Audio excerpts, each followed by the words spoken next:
இன்றைக்கி ஒரு parcel order பண்ணது வந்தது.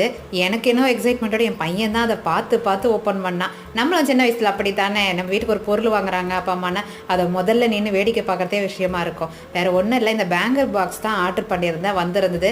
எங்கே வச்சாலும் வளையல்களை எடுத்து ஒரு சேட்டை பண்ணி வைக்கிறதே வேலையாக இருக்குது. அதனால் இதுக்கு ஒரு பூட்டை போடணுன்றதுக்காகவே இந்த பாக்ஸ் ஆர்டர் பண்ணியிருந்தேன். இதுக்கு முன்னாடி வந்து பீரோவில் இந்த உட்டன் கட்டை மூலயமா வச்சுருந்தேன். டஸ்ட்டு படியுது. இன்னொன்று ஓப்பனில் வச்சுருப்போம் இல்லையா, பழைய மெத்தட், அந்த இதில் இருந்தது.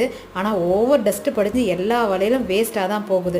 இந்த கடாலாம் அதில் வைக்கவே முடிய மாட்டுது. இதெல்லாம் கொஞ்சம் வெயிட்டாக இருக்கிறதால அந்த உட்டன்லேயே வச்சு பீரோவில் வச்சுட்டேன். இந்த பிளாஸ்டிக் பாக்ஸில் இந்த மாதிரி அழகாக செட் பண்ணி வச்சுட்டேன். கண்ணாடி ஒரு பக்கம், மெட்டல் ஒரு பக்கம், அந்த நிறைய ஸ்டோன்ஸ் வச்சா மாதிரி ஒரு பக்கம்னு சொல்லிட்டு 2 பாக்ஸில் தனித்தனியாக செட் பண்ணிடலான்னு சொல்லிட்டு தான் இதை ஆர்டர் பண்ணியிருந்தேன். பாருங்கள், ஒரு கல்லை கூட காணும், அந்த அளவுக்கு அதை பிடுங்கி போட்டுட்டான். இதை வாங்கி யூஸ் பண்ணது ரொம்ப சூப்பராக இருக்குது. கண்டிப்பாக நீங்களும் ட்ரை பண்ணலாம். நெக்ஸ்ட்டு ஷார்ட்டில் பார்க்கலாம். பாய்.